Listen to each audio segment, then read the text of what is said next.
ದಿನ ಇಲ್ಲೇ ವ್ಯವಸಾಯ ಮಾಡ್ತೀವಿ. ಇದೇ ರೈತ ಸಂಘದವರು ಯಾಕೆ RMC ಬರಲ್ಲ, ಯಾಕೆ APMC ಬರಲ್ಲ? ಪ್ರತಿಯೊಂದು ಈಗ ಕೆರೆಗೆ ನೀರಿಲ್ಲ, ಕೆರೆಗೆ ನೀರು ಬಿಡೋದ್ರ ಬಗ್ಗೆ ಒಂದು ಚರ್ಚೆ ಮಾಡಲ್ಲ. ಬರಲಿ, ನಾವು ಬರ್ತೀವಿ, RMC ಬರಲಿ, APMC ಬರಲಿ, ಬಂದು DC ಆಫೀಸ್ ಹೋಗಿ ಮಾತಾಡಿದ್ರು. ಬಾಳೆ ರೇಟು ಹಂಗೆ ಆಪ್ತಾಂಶ ಪ್ರಕಾರ 6 kg ಮೇಲೆ ಫಸ್ಟು ಅದೆಲ್ಲ ಮಾತಾಡಿದ್ರು. ಯಾಕೆ ಇವತ್ತು ತುಂಬಿಸ್ತಾರ? ಯಾಕೆ ಮಾತಾಡ್ತಾ ಇಲ್ಲ ಅವರು? 12 ರೂಪಾಯಿ ಆಗಿದೆ ಬಾಳೆ. ನಾವು ವರ್ಷ ತನಕ ಬಾಳೆ ಬೆಳೆದ್ಬಿಟ್ಟು ನಾವೇನು ಮಾಡೋದು ಇವಾಗ? ಅದಕ್ಕೆ ಯಾಕೆ ಬರಲ್ಲ ಇವರು? ಇಲ್ಲಿ ಏನು ಸಿಗ್ತದೆ ಅವ್ರಿಗೆ? ಸಫಾರಿ ಬಂದು ನಿಲ್ಸಿದ್ರೆ ಇವ್ರಿಗೆ ಏನು ಸಿಗ್ತದೆ ನಮ್ಗೆ ಗೊತ್ತಾಗ್ತಿಲ್ಲ. ನಮಗಂತೂ ಹುಲಿ ಒಂದು ದಿನನೂ ಪ್ರಾಬ್ಲಮ್ ಕೊಟ್ಟಿಲ್ಲ. ನಾವು 50-60 ವರ್ಷದಲ್ಲಿ ನೀರಾವರಿ ಮಾಡ್ತಿದ್ದೀವಿ, ನಮ್ಗೆ ಒಂದು ದಿನನೂ ಸಮಸ್ಯೆ ಇಲ್ಲ. ಈಗ ಸಫಾರಿ ಅವ್ರು ವಿರೋಧ ಮಾಡ್ತಿರೋದು ಯಾಕೆ ನೀವು ಇವ್ರನ್ನ? ನಮ್ಗೆ ಗೊತ್ತಿಲ್ಲ, ಅವ್ರೇನಾದ್ರು ದುಡ್ಡಿನ ಆಮಿಷಗಂಗೆ ಮಾಡ್ತಿದ್ರು ನಮಗಂತೂ ಗೊತ್ತಿಲ್ಲ. ನಾವಂತೂ ಲೋಕಲ್ ರೈತರು, ನಾವು ಸಫಾರಿ ಅವ್ರ ಜೊತೆನೂ ಚೆನ್ನಾಗಿದ್ದೀವಿ, ಡಿಪಾರ್ಟ್ಮೆಂಟ್ ಅವ್ರ ಜೊತೆ ಚೆನ್ನಾಗಿದ್ದೀವಿ. ನಮ್ಗೆ ಯಾವುದೇ ಥರ ಪ್ರಾಣಿಯಿಂದ ಸಮಸ್ಯೆ ಆಗಿಲ್ಲ.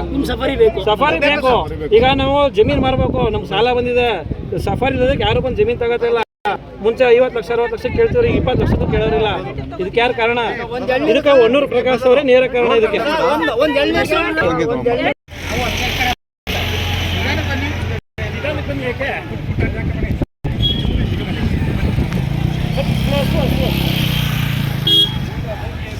ಹೇಳಿ ಸರ್ ನೀವು.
ಅದೇ ರೈತ ಜೀವನದಲ್ಲಿ ಸಫಾರಿನೂ ನಡೀಬೇಕು.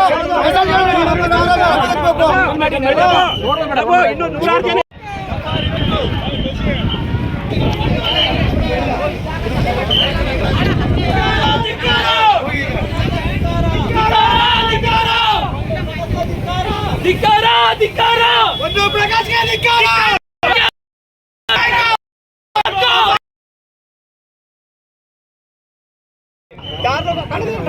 ನಾವು ಹಳ್ಳಿಗಿದ್ದೀವಿ, ನಮಗೆ ತೊಂದರೆ ಆಗಿಲ್ಲ. ಇಲ್ಲಿ ಸಾವಿರಾರು ಜನ ರಿಸರ್ಚ್ಗಳು ಕೆಲಸ ಮಾಡ್ತಾರೆ, ಎಳ್ನೀರು ಮಾಡ್ತಾರೆ, ತರಕಾರಿ ಮಾಡ್ತಾರೆ. ಹಂಗಾಗಿ ಈಗ ಒಬ್ಬ ಟೀ ಮಾಡ್ತಾರೆ. ಎಲ್ಲರಿಗೂ ಇವರು ಬೇಡ ಬೇಡದೆಲ್ಲ ಬಂದ್ ಸಂಬಳ ಕೊಡ್ರಿ ಹೇಳಿ. ಈಗ ಅವ್ರ ಮನೇಲಿ ಅನೇಕ ಹೆಸರುಗಳವ್ರ. ಒಬ್ಬರಿಗೆ BP ಇದೆ, ಶುಗರ್ ಇದೆ, ಕಾಯಿಲೆಗಳಿದೆ. 3 ತಿಂಗಳ ಸಂಬಳ ಕೊಟ್ಟಿಲ್ಲ, 3 ತಿಂಗಳ ಸಂಬಳ ಕೊಟ್ಟಿಲ್ಲ ಅವ್ರಿಗೆ. ಈಗ ಅವ್ರ ಮಕ್ಕಳ ಫೀಸ್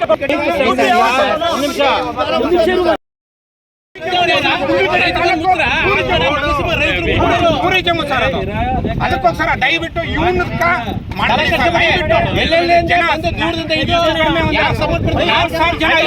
ಜೀವನ ಮಾಡ್ತಾರೆ.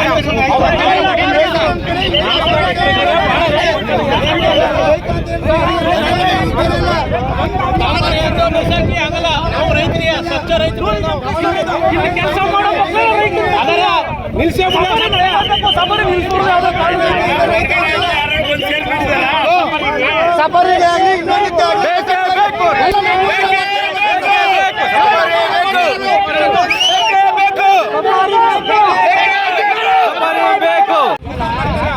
ಎಷ್ಟೋ ಜನ ಜೀವನ ಮಾಡ್ತಾರ ಸರ್ ಇಲ್ಲಿ. ಇವ್ ಬಂದ ತಗರಾನ್ ಮಾಡ್ಕೊಂಡು 4 ದಿನಕ ಆಟ ಹಾಕೊಂಡು ನಿಂತ್ಕೊಂಡಿಲ್ಲ ಸರ್. ಇದು ಭಾರಿ ಮೋಸ ಸರ್. ಇದು ಎಳ್ನೀರು ಅಂಗಡಿಗಳು ನಾನು ಕೇಳೋದೇನು ಸರ್, ದಯವಿಟ್ಟು ನಾನು ಕೇಳೋದು ಕೇಳ್ತಾರೆ ಸರ್. ನೀವೆಲ್ಲ TV ಚಾನಲ್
ಮಾಡ್ತಿರೋದಕ್ಕೆ ನೀವು ಇವ್ರನ್ನ ಸರ್ ನಾವು ನಮ್ಗೆ ಗೊತ್ತಿಲ್ಲ, ಅವ್ರೇನಾದ್ರು ದುಡ್ಡನ್ನ ಆಮಿಷಗಂಗೆ ಮಾಡ್ತಿದಾರೆ ನಮಗಂತೂ ಗೊತ್ತಿಲ್ಲ. ನಾವಂತೂ ಲೋಕಲ್ ರೈತರು, ನಾವು ಸಫಾರಿ ಅವ್ರ ಜೊತೆನೂ ಚೆನ್ನಾಗಿದ್ದೀವಿ, ಡಿಪಾರ್ಟ್ಮೆಂಟ್ ಅವ್ರ ಜೊತೆ ಚೆನ್ನಾಗಿದ್ದೀವಿ.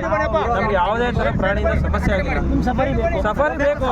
ಈಗ ನಾವು ಜಮೀನು ಮಾರಬೇಕು, ನಮ್ಗೆ ಸಾಲ ಬಂದಿದೆ. ಸಫಾರಿ ಇರೋದಕ್ಕೆ ಯಾರು ಬಂದು ಜಮೀನು ತಗೋತಿಲ್ಲ. ಮುಂಚೆ 50 ಲಕ್ಷ 60 ಲಕ್ಷ ಕೇಳ್ತಿದ್ರು, 20 ಲಕ್ಷಕ್ಕೂ ಕೇಳೋರಿಲ್ಲ. ಇದಕ್ಕೆ ಯಾರು ಕಾರಣ? ಇದಕ್ಕೆ ಹೊನ್ನೂರು ಪ್ರಕಾಶ್ ಅವರೇ ನೇರ ಕಾರಣ ಇದಕ್ಕೆ. ಆಯ್ತು, ಅಭಿ ಅಂಗಳ ಅಂತ. ಒಂದು ಎಳ್ನೀರಿಗೆ ನಮ್ಮ ಸ್ಮಾರ್ಟ್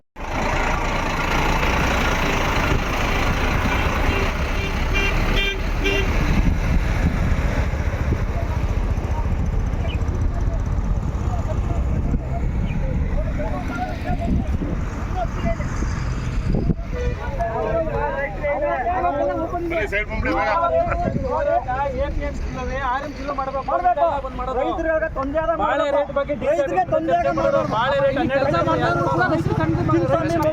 ಮಾಜಿ ಕಾಪಂಚಾಯತ್ ಮೆಂಬರ್ ಈಗ ರೀಸೆಂಟ್ ಯಾರು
ಹೇಳ್ಬಿಟ್ಟು ಅದೇನು ಹೇಳ್ಬೇಕು ಅಂತೀರಿ ಕ್ಲಿಯರ್ ಆಗಿ. ಹಾಂ ಹೇಳಿ. ನನ್ನ ಹೆಸರು ಕುಮಾರ್ ಗಂಗಾಧರಪ್ಪ ಅಂತ. ನಾನು ಇದೇ ಬಂಡೀಪುರ ವಲಯದಲ್ಲಿರ್ತಕ್ಕಂಥ ಮಂಗಲ ಗ್ರಾಮ ಪಂಚಾಯತಿಲಿ ಬರ್ತಕ್ಕಂಥ ಚಿಕ್ಕಹಳ್ಳಿ ಗ್ರಾಮ. ನಾನು ಸ್ಥಳೀಯನಾಗಿ ಇಲ್ಲಿಗೆ ಬಂದಿದ್ದೇನೆ. ಸ್ಥಳೀಯನಾಗಿ ಬಂದಿರೋ ಕಾರಣ ಅಂದರೆ ಮೊದಲನೇದಾಗಿ ಇದಕ್ಕೆ ಮೂಲ ಕಾರಣವಾಗಿ ಏನು ವನ್ಯಮೃಗಗಳು ಮತ್ತು ಮಾನವ ಸಂಘರ್ಷದ ಒಂದು ಇದಿದೆ, ಅದು ಇವಾಗಿಂದ ಮೊದಲಿಂದ ನಡೀತಾ ಬರ್ತಾ ಇದೆ. ಇತ್ತೀಚೆಗೆ ನಡೆದ ಕೆಲವು ಘಟನೆಗಳಲ್ಲಿ ನಮ್ಮ ಸಹೋದರರೇ, ನಾವು ರೈತರ ಮಕ್ಕಳೇ, ನಾವು ಹುಟ್ಟು ರೈತರ ಮಕ್ಕಳು, ಇವತ್ತೇನೋ ಬೇರೆ ಕಡೆ ಕೆಲಸ ಮಾಡೋಕ್ಕೆ ಹೋಗಿ ಅಲ್ಲಿ ಇಲ್ಲಿ ಇರ್ಬೋದು ಅನ್ನೋದು ಬಿಟ್ಟರೆ ನಮ್ಮ ಮೂಲ ಬಂದು ರೈತಾಪಿಗಳೇ. ಇವತ್ತು ನಾವು ರೈತರ ಮಕ್ಕಳೇ. ನಮಗೆ ಮೊದಲನೇದಾಗಿ ಯಾರ್ಯಾರ ಮೇಲೆ ಹುಲಿ ಒಂದು ಅಟ್ಯಾಕ್ ಆಗಿದೆ, ಅದರಿಂದ ಪ್ರಾಣ ಕಳ್ಕೊಂಡಿದ್ದಾರೆ, ಅವ್ರಿಗೆ ನಾವು ಸಂತಾಪ ಸೂಚಿಸ್ತೀವಿ. ಅದ್ರ ಬಗ್ಗೆ ನಮಗೆ ತುಂಬ ದುಃಖ ಇದೆ. ಜೊತೆಗೆ ಇನ್ನೊಂದು ಹೇಳೋಕ್ಕೆ ಇಷ್ಟಪಡೋದೇನೆಂದರೆ, ನಾವು ಇಲ್ಲಿನ ಸ್ಥಳೀಯರು, ನಾವು ನೂರಾರು ವರ್ಷಗಳ ಕಾಲದಿಂದ ಇದೇ ಸ್ಥಳೀಯವಾಗಿ ಇಲ್ಲೇ ಕಟ್ಕೊಂಡು ಇಲ್ಲೇ ಬದುಕ್ತಾ ಹೋಗಿರೋರು. ಅದ್ರ ಮಧ್ಯೆ ಏನಾಗಿದೆ, ಈಗ ಕೆಲವು ಸ್ಥಳೀಯರು, ಈಗ ಕೆಲವೊಬ್ರು ಹೊರಗಡೆ ಹೋಗಿದ್ದೀವಿ, ಕೆಲವೊಬ್ರು ಇಲ್ಲೇ ಇದ್ದಾರೆ. ನಾವು ಇಲ್ಲೇ ಹುಟ್ಟಿ ಬೆಳೆದಿರೋದ್ರಿಂದ ಕೆಲವೊಂದು ಸ್ಥಿತಿಗಳ ಮೇಲೆ ನಾವು ಅವಲಂಬಿತರಾಗಿರ್ತೀವಿ. ಇಲ್ಲಿ ಲೋಕಲ್ ಇರ್ಬೋದು, ಯುವಕರು ಇರ್ಬೋದು. ಅದರಲ್ಲಿ ಸಫಾರಿನೂ ಒಂದು. ನಾವು ಯಾವತ್ತೂ ಕಾನೂನು ವಿರುದ್ಧವಾಗಿ ಸ್ಥಳೀಯರು ನಡ್ಕೊಂಡಿಲ್ಲ. ಅರಣ್ಯದ ಕಾನೂನುಗಳೇನಿದೆ ಅದನ್ನು ಪಾಲನೆ ಮಾಡ್ತಾ ನಾವು ಬದುಕ್ತಾ ಬಂದಿದ್ದೀವಿ. ನಮಗೆ ಕಾರಣಾಂತರಗಳು ದಿನಗಳು ಬದಲಾಗ್ತಾ ಇದೆ. ಹೆಂಗಂದ್ರೆ ವ್ಯವಸಾಯ ಮೊದಲಂಗೆ ನಡೀತಾ ಇಲ್ಲ, ಹೈನುಗಾರಿಕೆನೂ ಇಲ್ಲ. ಹೈನುಗಾರಿಕೆ ಯಾಕಿಲ್ಲ ಅಂದರೆ ಕಾರಣ, ಈಗ ಫಾರೆಸ್ಟ್ ಡಿಪಾರ್ಟ್ಮೆಂಟ್ ಸ್ಟ್ರಿಕ್ಟ್ ಆಗಿದೆ. ನಾವು ದನಗಳನ್ನ ಕಾಡು ಒಳಗಡೆ ತಗೊಂಡು ಹೋಗೋಕ್ಕಾಗ್ತಿಲ್ಲ, ಅವಕ್ಕೆ ಸಮರ್ಪಕವಾದ ಮೇವು ಸಿಗ್ತಾ ಇಲ್ಲ, ಹೈನುಗಾರಿಕೆನೂ ನಿಂತೋಗಿದೆ. ಈಗ ಇರೋ ಪರಿಸ್ಥಿತಿಯಲ್ಲಿ ನಮ್ಮ ಸ್ಥಳೀಯರಿಗೆ ಇರೋದೇನು ಒಂದು ಅವಕಾಶ, ಇಲ್ಲಿ ಇರ್ತಕ್ಕಂಥ ಮೂಲಭೂತ ಸೌಕರ್ಯಗಳಲ್ಲಿ ನಮ್ಮ ಉದ್ಯೋಗಾವಕಾಶಗಳನ್ನು ನಾವು ಸೃಷ್ಟಿಸ್ಕೊತಾ ಇದ್ದೀವಿ. ಅದರಲ್ಲಿ ಮೊದಲನೇದಾಗಿ ಬರೋದೇ ಪ್ರವಾಸೋದ್ಯಮ. ಇವತ್ತು ನಾವು ಬದುಕ್ತಾ ಇರೋದಲ್ಲಿ ಪ್ರವಾಸೋದ್ಯಮ ನಂಬ್ಕೊಂಡು. ನೀವು ಒಂದು ಸರ್ವೆ ಮಾಡ್ಬೋದು, ಎಷ್ಟು ಮಕ್ಕಳು ಇಲ್ಲಿ, ಎಷ್ಟು ಯುವಕರು ಇದನ್ನು ನಂಬ್ಕೊಂಡು ಬದುಕ್ತಾ ಇದ್ದಾರೆ ಅಂತ. ಆಮೇಲೆ ಬದುಕ್ತಾ ಇರೋರೆಲ್ಲ ರೈತರ ಮಕ್ಕಳು. ಇಲ್ಲಿ ಯಾರು ಬಂಡೀಪುರ ಕಾಡಲಿ ಇಂಡಸ್ಟ್ರಿಯಲಿಸ್ಟ್ ಯಾರು ಇರ್ತಾರೆ, ಎಲ್ಲ ಟ್ರೈಬ್ಸು ರೈತರ ಮಕ್ಕಳು, ಇವರೇ ಇಲ್ಲಿ ಬದುಕ್ತಾ ಇರೋದು. ನಮಗೆ ಮೂಲ ಆದಾಯ ಎಷ್ಟೋ ಜನ ಯುವಕರಿಗೆ ಇಲ್ಲಿ ಸಫಾರಿ ಮತ್ತು ಈ ಪ್ರವಾಸೋದ್ಯಮದ ಸುತ್ತಮುತ್ತ ಇರತಕ್ಕಂಥ ಕೆಲವು ಇಂಡಸ್ಟ್ರಿಗಳನ್ನು ನಂಬ್ಕೊಂಡು ಬದುಕ್ತಾ ಇದ್ದಾರೆ. ಸೊ ನಮಗೆ ಅತ್ಯವಶ್ಯವಾಗಿದೆ. ಈಗ ಎಲ್ಲಿಂದನೋ ಬಂದು ಯಾರೋ ಸ್ಟ್ರೈಕ್ ಮಾಡ್ತಾರಲ್ಲ, ಅವ್ರು ಯಾರೋ ಹೊಟ್ಟೆಪಾಡಿಗೆ ಬಂದವರೇ ಅಲ್ಲ. ಇವಾಗ ನಾವೇನು ನಿಂತಿದ್ದೀವಲ್ಲ, ಇಲ್ಲಿ ಯಾರನ್ನ ಅದು ಕಾರಣಗಳಿದೆ, ನೀವು ಬಿಡಲಿಲ್ಲ ಒಳಕ್ಕೆ, ಇಲ್ಲಿ ನಾವೇನು ಕಾಯ್ಕೊಂಡು ನಿಂತಿದ್ದೀವಲ್ಲ, ನಾವು ಒಂದು ಮಾತಾಡಬೇಕು ಅಂತ ನಾವು ಹೊಟ್ಟೆಪಾಡಿಗೋಸ್ಕರ ಇಲ್ಲಿ ಹೊಡೆದಾಡ್ತಾ ಇರೋದು. ನಮ್ಮ ಸಮಸ್ಯೆ ಏನು, ನಾವೇನಾದ್ರು ಸರ್ಕಾರ ಬೇಡ ಅಂದಿದ್ದನ್ನ ಮಾಡ್ತಾ ಇದ್ದೀವ? ಸರ್ಕಾರ ಈಗ ಎಲ್ಲದಕ್ಕೂ ಪರ್ಮಿಷನ್ ಕೊಟ್ಟಿದೆ. ಅವರು ಕೂಲಂಕುಷವಾಗಿ ಅದಕ್ಕೊಂದು ಸಮಿತಿ ಕೂರಿಸಿ ವೈಜ್ಞಾನಿಕವಾಗಿ ಅದನ್ನು ಪರಿಶೀಲನೆ ಮಾಡಿ ಎಲ್ಲ ರೀತಿಯಲ್ಲೂ ಈಗ ಸಫಾರಿನ ಓಪನ್ ಮಾಡಬೇಕು ಅಂತ ಕೊಟ್ಟಿದ್ದಾರೆ. ದಯಮಾಡಿ ಯಾವುದೇ ಸಂಘಟನೆ ಮೇಲೆ ನಮಗೇನು ಕೋಪ ಇಲ್ಲ, ಅವ್ರ ಮೇಲೆ ನಮ್ಗೆ ಏನೂ ದ್ವೇಷನೂ ಇಲ್ಲ. ನೀವು ಮಾಡ್ತಾ ಇರೋದನ್ನು ಒಂದ್ಸಲ ವಿಮರ್ಶನೆ ಮಾಡ್ಕೊಳ್ಳಿ. ಇಲ್ಲಿರೋರು ರೈತರ ಮಕ್ಕಳೇ, ಇವರು ದೊಡ್ಡ ರೈತರು, ಚಿಕ್ಕ ರೈತರು ಇರ್ಬೋದು, ಎಲ್ಲ ರೈತರ ಮಕ್ಕಳು, ಎಲ್ಲ ರೈತಾಪಿ ವರ್ಗದವರು ಇಲ್ಲಿರೋದು. ಈಗ ಯಾರು ಅದನ್ನು ವಿರೋಧಿಸ್ತಿದ್ದಾರೆ ಅವರು ರೈತಾಪಿ ವರ್ಗನೇ ಅಲ್ವಾ?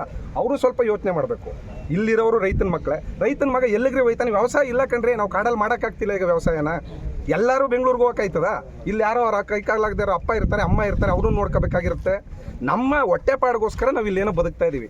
ದಯಮಾಡಿ ನಿಮ್ಮ ಮಾಧ್ಯಮದ ಮುಖಾಂತರ ನಮ್ಮ ಎಲ್ಲರನ್ನೂ ಕೇಳ್ಕೊಳ್ಳೋದಿಷ್ಟೇ, ನಮ್ಮ ಹೊಟ್ಟೆ ಕಲ್ಲೊಡಿಬಿಡಿ ನೀವು. ಇಲ್ಲಿ ಏನು ನಾವು ನಿಂತಿದ್ದೀವಿ ಅಲ್ಲೆಲ್ಲಿ ಹೊಟ್ಟೆಪಾಡಿಗೆ ನಿಂತಿರೋ ಹುಡುಗರು ಪಾಪ ಎಷ್ಟೋ ಜನ ನಾವು ಇದನ್ನು ನಂಬ್ಕೊಂಡು ಬದುಕ್ತಾ ಇದ್ದೀವಿ. ಮತ್ತು ವೈಜ್ಞಾನಿಕವಲ್ಲ. ಈಗ ನಡೆದಿರೋ ಕಾರಣಗಳು ಇರ್ಬೋದು, ಹುಲಿಗಳ ಸಂಖ್ಯೆ ಜಾಸ್ತಿ ಆಗಿದೆ ಅನ್ನೋದು ಬಿಟ್ಟರೆ ವೈಜ್ಞಾನಿಕ ಕಾರಣ ಅಲ್ಲ. ವೈಜ್ಞಾನಿಕ ಕಾರಣ ಅಂತ ಇವ್ರು ಪ್ರೂವ್ ಮಾಡಲಿ, ನಾವು ಒಪ್ಕೊಂತೀವಿ. ಇಲ್ಲ ಸರ್ಕಾರದಿಂದ ನಿಲ್ಲಿಸ್ಲಿ, ನಾವು ಒಪ್ಕೊಂತೀವಿ. ಸರ್ಕಾರ ಅನುಮತಿ ಕೊಟ್ಟ ಮೇಲೇ ಈ ಥರ ಬಂದರೆ ಅದನ್ನು ರೌಡಿಸಮ್ ಅನ್ನಲ್ವಾ, ದಬ್ಬಾಳಿಕೆ ಅನ್ನಲ್ವಾ? ಇಲ್ಲಿರೋ ಮಕ್ಕಳು ರೈತರ ಮಕ್ಕಳಲ್ವಾ? ಪ್ರತಿಯೊಬ್ಬನೂ ರೈತನೇ ಕಣ್ರಿ. ಈ ಬಂಡೀಪುರ ವಲಯದಲ್ಲಿ ಯಾರ್ಯಾರು ಬದುಕ್ತಿದ್ದಾರೆ ಎಲ್ಲ ರೈತರೇ ಇಲ್ಲಿರೋರು. ದಯಮಾಡಿ ಮಾಧ್ಯಮದ ಮುಖಾಂತರ ಅದನ್ನೇ ಕೇಳ್ಕೊಳ್ಳೋದು. ಇನ್ನೊಂದ್ಸಲ ಪುನರ್ವಿಮರ್ಶನೆ ಮಾಡಿ. ಇಲ್ಲಿ ಅರಣ್ಯನೂ ಸಂರಕ್ಷಣೆ ಮಾಡಿ, ಅರಣ್ಯದ ಕಾಡಿನ ಮಕ್ಕಳ ಉದ್ಯೋಗನೂ ಸಂರಕ್ಷಣೆ ಮಾಡ್ಬೇಕು ನೀವು. ಬರೀ ನಾವು ರೈತರಿಗೆ ತೊಂದರೆ ಆಗುತ್ತೆ ವೈಜ್ಞಾನಿಕವಾಗಿದ್ದರೆ ನಾವು ಒಪ್ಕೊಂತೀವಿ. ದಯಮಾಡಿ ಮಾಧ್ಯಮದ ಮುಖಾಂತರ ಇಷ್ಟೇ ಕೇಳೋದು, ಇಲ್ಲಿ ಸ್ಥಳೀಯರು ಮನುಷ್ಯರೇ, ಅವರು ಬದುಕಬೇಕು. ನಾವಿಲ್ಲಿ ಅರಣ್ಯದ ಜೊತೆ ಬೆರೆತು ನೂರಾರು ವರ್ಷಗಳಿಂದ ಬದುಕೊಂಡು ಹೋಗ್ತಾ ಇದ್ದೀವಿ. ನಮ್ಗೆ ಅದನ್ನು ಬದುಕೋಕೆ ಅವಕಾಶ ಮಾಡಿಕೊಡ್ಬೇಕು. ನಮ್ಮ ಮೇಲೆ ಯಾರೋ ದಬ್ಬಾಳಿಕೆ ಮಾಡಿ ನಮ್ಮ ಇಲ್ಲಿ ಸ್ಥಳೀಯರು ಹೊಟ್ಟೆ ಹೊಡಿಬಾರ್ದು ಅಂತ ನಿಮ್ಮ ಮಾಧ್ಯಮದ ಮೂಲಕ ನಾನು ಕೇಳ್ಕೊಳ್ತಾ ಇದ್ದೀನಿ. ಆಮೇಲೆ ಇನ್ನೊಂದು, ನಾವು ಕಾಡಿನಲ್ಲಿ ವಾಸ ಮಾಡಿಕೊಂಡು ಬಂದಂಥ ಜನರು ಅಥವಾ ಈ ಬಂಡೀಪುರ ಪ್ರದೇಶದಲ್ಲಿ ವರ್ತೂರು ಪ್ರಕಾಶ್ ಅವ್ರಿಗೆ ನಾನು ಹೇಳಕ್ಕೆ ಇಷ್ಟಪಡ್ತೀನಿ ಅಂತ ಹೇಳಿದ್ರೆ, ಹೊನ್ನೂರು ಪ್ರಕಾಶ್ ಅವ್ರಿಗೆ ಕ್ಷಮಿಸಬೇಕು. ಹೊನ್ನೂರು ಪ್ರಕಾಶ್ ಅವ್ರಿಗೆ ನಾನು ಏನು ಹೇಳಕ್ಕೆ ಬಯಸ್ತೀನಿ ಅಂತ ಹೇಳಿದ್ರೆ, ನೋಡಿ ಹೊನ್ನೂರು ಪ್ರಕಾಶ್ ಅವರೇ, ನಾವು ಈ ಕಾಡನ್ನೇ ನಂಬಿ ಜೀವನ ಮಾಡಿಕೊಂಡು ಬಂದಂಥ ಜನರು. ನಾವು ಸಫಾರಿಯಲ್ಲಿ ಮತ್ತು ಅರಣ್ಯ ಇಲಾಖೆಯಲ್ಲಿ ನಮ್ಮಲ್ಲಿ ಅನೇಕರು ಜೀವನ ಮಾಡ್ತಿದ್ದಾರೆ. ನಮ್ಮ ಹೊಟ್ಟೆ ಮೇಲೆ ದಯಮಾಡಿ ನೀವು ಹೊಡಿಬೇಡ್ರಿ. ಆದಿವಾಸಿಗಳ ಸಮಸ್ಯೆಗಳು ಭಾಳಷ್ಟಿದೆ. ಮನೆ ಇಲ್ಲ ನಮಗೆ, 50 ವರ್ಷದ ಮನೇಲಿದ್ದೀವಿ. ಹೊನ್ನೂರು ಪ್ರಕಾಶ್ ಅವರೇ ಕೇಳಿ, ನಮ್ಮ ಹಾಡಿಗೆ ರಸ್ತೆಗಳಿಲ್ಲ ಕೇಳಿ. ಹೊನ್ನೂರು ಪ್ರಕಾಶ್ ಅವರೇ, ಯಾಕೆ ಅದನ್ನು ನಿಮ್ಗೆ ಗೊತ್ತಾಗಲ್ಲವ? ನಿಮಗೆ ನಮ್ಮ ಜನರು ಮುಗ್ಧರು, ಅವ್ರನ್ನೂ ಸೇರಿಸ್ಕೊಂಡು ಪಾಪ ನೀವು ಇದು ಮಾಡ್ತಿದ್ದೀರಲ್ಲ. ಹಾಗಾಗಿ ದಯಮಾಡಿ ಸಫಾರಿ ನಡೆಸುವುದಕ್ಕಾಗಿ ಸರ್ಕಾರ ಅನುಮತಿ ಕೊಟ್ಟಿದೆ. ಹಾಗಾಗಿ ನೀವು ಇಲ್ಲಿ ಬಂದು ನಡೆಸಬೇಡ ಅಂತೇಳಿ ಕಾನೂನನ್ನು ಕೈ ತಗೊಳ್ಬೇಡ್ರಿ. ನಮಗೂ ಹಕ್ಕಿದೆ. ನಾವು ಆದಿವಾಸಿಗಳು ತಾಲೂಕು ಆಫೀಸ್ ಮುಂದ್ಗಡೆ ನಾವು ಪ್ರತಿಭಟನೆ ಮಾಡ್ತೀವಿ. ಕಾನೂನನ್ನು ನಾವು ತಗೊಂಡು ನಾವು ಪ್ರತಿಭಟನೆ ಮಾಡ್ತೀವಿ. ಏನಂತ, ಅರಣ್ಯವನ್ನು ನಂಬಿ ಬಂದಿರತಕ್ಕಂಥ ನಾವು ಅರಣ್ಯದಲ್ಲಿ ನಾವು ವಾಸ ಮಾಡ್ತಾ ಇದ್ದೀವಿ, ಕಾಡನ್ನು ನಂಬಿ ಜೀವನ ಮಾಡ್ತಾ ಇದ್ದೀವಿ. ನೋಡ್ರಿ, ನಮ್ಮ ತಾತಿಂದ್ರು ಜಮೀನು ಇಟ್ಕೊಂಡಿದ್ರೆ 10 ಎಕರೆ ಇಟ್ಕೊಬೋದಿತ್ತು. ಒಣ್ಣೂರು ಪ್ರಕಾಶ್ ಅವರೇ, ನಾವು ಅದನ್ನೆಲ್ಲ ಬಿಟ್ಟು ಬಂದಿದ್ದೀವಿ. ಇದನ್ನು ನೀವು ಇಲ್ದಂಗೆ ಮಾಡಿಬಿಟ್ರೆ ನಾವು ಎಲ್ಲಿಗೆ ಹೋಗೋಣ ಕೇಳಿ? ನಮ್ಮ ಮನೆಗಳ ಸಮಸ್ಯೆ ಇಲ್ಲ. ನಮ್ಮ ಮನೆ 50 ವರ್ಷದ ಮನೆಯಲ್ಲಿ ಬಿದ್ದು ಹೋಗ್ತಾ ಇದೆ. ಬಂದು ನಮ್ಮ ಆಡಿ ವಿಸಿಟ್ ಮಾಡಿ. ಒಣ್ಣೂರು ಪ್ರಕಾಶ್ ಅವರೇ, ರಸ್ತೆಗಳಿಲ್ಲ. ಸ್ವಾತಂತ್ರ್ಯ ಬಂದು 80 ವರ್ಷಗಳ ಮೇಲೆ ಆಯ್ತಾ ಇದೆ, ನಮಗೆ ರಸ್ತೆಗಳಿಲ್ಲ. ಬನ್ನಿ ಒಣ್ಣೂರು ಪ್ರಕಾಶ್ ಅವರೇ ಕೇಳಿ. ನಮ್ಮತ್ತೆ ನಮಗೆ ಏನು ನಮ್ಮ ಆಡಿಗಳಲ್ಲಿ ಸರಿಯಾದಂಥ ವ್ಯವಸ್ಥೆ ಬನ್ನಿ ಕೇಳಿ ನೀವು. ಇದೆಲ್ಲ ಬಿಟ್ಬಿಟ್ಟು ನೀವು ಈ ಸಫಾರಿ ನಡೆಸಬೇಡಿ ಅಂತೇಳಿ ನಮ್ಮ ಆದಿವಾಸಿ ನೌಕರರಿಗೆ ನೀವು ತೊಂದರೆ ಮಾಡಿ ಹೊಟ್ಟೆ ಹೊರೀತಿದ್ರಲ್ಲ, ಇದು ನ್ಯಾಯನಾ? ಹಾಗೇಳಿ ಈಗೆಲ್ಲ ಮಾಡಬೇಡಿ ಅಂತೇಳಿ ಹೇಳ್ತಾ ಮುಂದುವರೆದ್ರೆ ನಾವು ತಾಲೂಕು ಆಫೀಸ್ ಮುಂದುಗಡೆ ನಾವು ಕಾನೂನು ರೀತಿಯಲ್ಲಿ ನಾವು ಏನು ಮಾಡ್ತೀವಿ, ಅಲ್ಲಿ ಕಾನೂನು ಚೌಕಟ್ಟಲ್ಲಿ ನಾವು ಅನುಮತಿ ತಗೊಂಡು ಪ್ರತಿಭಟನೆ ಮಾಡ್ತೀವಿ ನಾವು. ನಾನು ಕೇಳ್ಕೊಳ್ತಾ ಇರೋದು, ಈ ಕಾಡಿಗೂ ಅರಣ್ಯಕ್ಕೂ ಹೊನ್ನೂರು ರಾಜ್ಯ ಏನೋ ಹೊನ್ನೂರು ಪ್ರಕಾಶ್ ರೈತ ಸಂಘದ ಅಧ್ಯಕ್ಷರಿಗೂ ಈ ಕಾಡಿಗೂ ಈ ಸಫಾರಿಗೂ ಅರಣ್ಯ ಇಲಾಖೆಗೂ ಸಂಬಂಧ ಇಲ್ಲದೆ ಇದುವರೆಗೂ ಇಷ್ಟು ವರ್ಷಗಳ ಕಾಲದಿಂದ ಯಾವ ರೈತ ಸಂಘದವರು ಪ್ರತಿಭಟನೆ ಮಾಡಿಲ್ಲ. ಕಾಡು ಮುಚ್ಚಿ, ಸಫಾರಿ ಜಾಗ ಮುಚ್ಚಿ, ಸಫಾರಿ ಕಾಡೊಳಗಡೆ ಯಾರು ಹೋಗ್ಬಾರ್ದು ಅಂತ ಯಾರೂ ಹೇಳಿಲ್ಲ ಸರ್. ನಮ್ಮಲ್ಲಿ ಸಾವಿರಾರು ಜನ ನಮ್ಮ ಆದಿವಾಸಿಗಳಿರ್ಬೋದು, ಅರಣ್ಯದ ಪಕ್ಕದಲ್ಲಿ ರೈತ ಜನ ಇರ್ಬೋದು, ನಮ್ಮ ಹತ್ರ ಕೂಡ ಪಟ್ಟ ಸಾಗುವಳಿ ಎಲ್ಲ ನಾವು ಕೂಡ ರೈತರ ಮಕ್ಕಳೇ. ಅರಣ್ಯವಾಸಿಗಳಿಗೆ ತುಂಬ ಅರಣ್ಯ ಇಲಾಖೆಯಿಂದ ಹಿಡಿದು ರೆವಿನ್ಯೂ ಇಲಾಖೆಯಿಂದ ಹಿಡಿದು ಎಲ್ಲ ಜಮೀನು ಕೊಟ್ಟಿದ್ದಾರೆ, ಪಟ್ಟ ಸಾಗುವಳಿ ಕೊಟ್ಟಿದ್ದಾರೆ, ಜಮೀನು ಮಾಡ್ತಾ ಇದ್ದಾರೆ. ಯಾಕೆ ಅವರು ಒಂದು ಟವಲ್ ಹಾಕ್ಕೊಂಡು ನಾವು ರೈತ ಸಂಘದವರು ಬನ್ನಿ ಅಂದ್ಕೊಂಡು ಇಲ್ಲಿ ಬಂದು ಸ್ಟ್ರೈಕ್ ಮಾಡಿಕೊಂಡು ಗಲಾಟೆ ಮಾಡಿಕೊಂಡು ಗೊತ್ತಿಲ್ಲದವ್ರಿಗೆಲ್ಲ ಎಬ್ಬಿಸಿ ನಿಲ್ಲಿಸ್ಕೊಂಡು ಯಾಕೆ ಬಂದಿಲ್ಲ? ನಮ್ಮ ಜನ ಇರ್ಬೋದು, ಕಾಡಂಚಿನ ಜನ ಇರ್ಬೋದು, ಹೊನ್ನೂರು ಪ್ರಕಾಶ್ ಅವ್ರಿಗೂ ಈ ಗುಂಡ್ಲುಪೇಟೆ ತಾಲೂಕಿಗೂ ಸಂಬಂಧನೇ ಇಲ್ಲ. ಅವರೆಲ್ಲೋ ಒಂದು ತಾಲೂಕಿನವರು.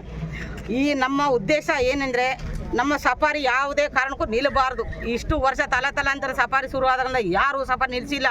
ಕಾರಣ ಅಂತರಗಳಿಂದ ಏನೋ ಬೇಳೆ ಬೇಯಿಸ್ಕೊಳ್ಳೋಕ್ಕೋಸ್ಕರ ಹೊನ್ನೂರು ಪ್ರಕಾಶು ನಮ್ಮ ಸಫಾರಿ ಜಾಗ ಅವರು ಮುಚ್ಚುಮರೆಯಿಂದ ಅವರು ನಿಲ್ಲಿಸಿಬಿಟ್ರು. ಅಲ್ಲಿ ಹೊರತು ಡೀಟೇಲ್ಸ್ ಎಲ್ಲ ಸೇರಿ ಒಂದು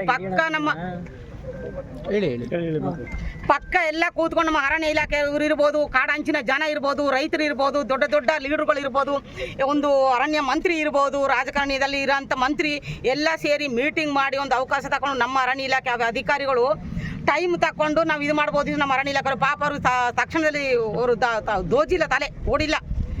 ಅನ್ಯಾಯವಾಗಿ ಅವತ್ತು ಅವ್ರು ಮುಚ್ಚಿ ಅಂದ ತಕ್ಷಣ ನಮ್ಮಲ್ಲಿ ಮುಚ್ಚಿಬಿಟ್ರು ಸಫಾರಿ ಜಾಗ. ಅದು ದೊಡ್ಡದಾಗಿ ಬೇಳೆ ಬೇಯಿಸ್ಕೊಂಡ್ರು.